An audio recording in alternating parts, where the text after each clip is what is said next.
But we should also be very clear. Israel has breached international law, not just on every day since October the 7th, but virtually every single day for decades. Israel occupies Palestinian land against international law. Israel blockades Palestinian territory against international law. Israel builds and expands illegal settlements against international law. Israel enforces an apartheid system that restricts the movements of Palestinians and denies their fundamental rights against international law. And Israel regularly and systematically attacks and kills Palestinian civilians against international law. So the question that must be answered by all of us in political life is this: how does the world respond to flagrant abuses of international law?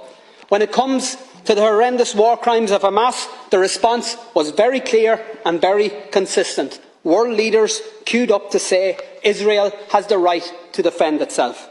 One after another repeated the words, the great and the good, including our government: Israel has the right to defend itself. Repeated in statement after statement, tweet after tweet, despite the full knowledge that those words have become contaminated. The words "Israel has the right to defend itself" means in practice that Israel takes that right as licence to bombard civilians, to bomb schools, hospitals and other civilian infrastructure. And it has now been taken as licence to enforce the displacement of 1 million people from one end of an open-air prison to another, to deny food, energy, medical supplies to a besieged civilian population, to actually deny them water, to ensure that children, the sick, the disabled, the elderly will literally die of thirst. Israel has the right to defend itself has now become cover for Israel has the right to commit genocide right in front of our eyes. How come we never hear the words "Palestine has the right to defend itself"? Not when a humanitarian flotilla bringing essential supplies to Gaza is met with a military assault and the murder by Israel of 9 unarmed activists. Not when Palestinians march in peaceful protest against a legal blockade and are met again with a military assault and the murder of 300 of them. Not after the countless bombings of Gaza by Israeli forces. Not even when Israel targeted and murdered 4 little Palestinian boys playing football on a beach. And not when Palestinians were dragged from their homes and forced to watch as those homes were destroyed to allow for new illegal Israeli settlements on lands that are clearly defined in international law as part of Palestine.